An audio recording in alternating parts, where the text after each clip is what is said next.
fancier, this is optional. I could give this some bootstrap styling to look like a default button.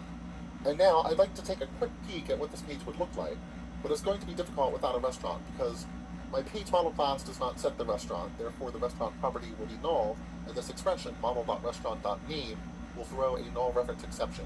So let's go into the page model and at least set restaurant to a new empty restaurant for now.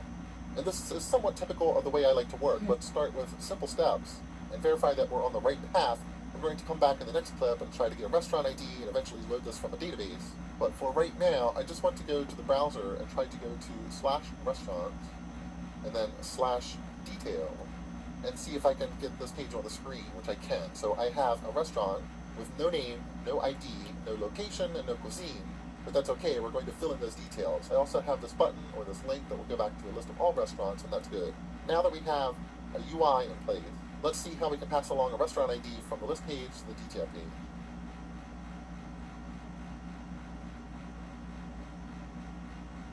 The detail page is going to need to know the ID of the restaurant to detail, so let me add a parameter to the onGet method, which will be the restaurant ID. I'm going to add that as a parameter here, not a property, because to me this is strictly an input model. Yes, we do display the ID on the page, but that ID is going to come from our restaurant model, and our restaurant ultimately is going to come from the database. To me, the restaurant ID that I need to query the database, that's strictly an input, so I'm going to have a parameter here.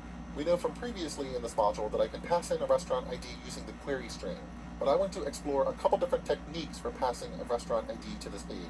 And so that we can see what the restaurant ID is, before we start querying the data source, I'm going to populate our restaurant property, the ID property, with this incoming restaurant ID. That will allow us to see what this value is. So with those changes in place, displaying the restaurant ID, now it's time to take a look at how can I create a link or a button here that will take me from one of these restaurants to the details for that restaurant. Let's turn our attention then to the list. What I want to do is add another table cell off here to the right side of the table. And inside of the cell, we're going to add some actions as we move throughout the course. So for right now, I'm going to add something that will allow me to get to the details. The next thing we'll add later is something that will allow me to edit a restaurant. But for right now, details. And feel free to add a simple link with text. I'm going to try to do something just a little bit fancier. Yes, I do want a link, so I'm going to use an anchor tag, but I'm going to use the Bootstrap classes to make this look like a larger than normal button. And all this button is going to be is another glyph icon. So this time I want to use a glyph icon, but I want to use the glyph icon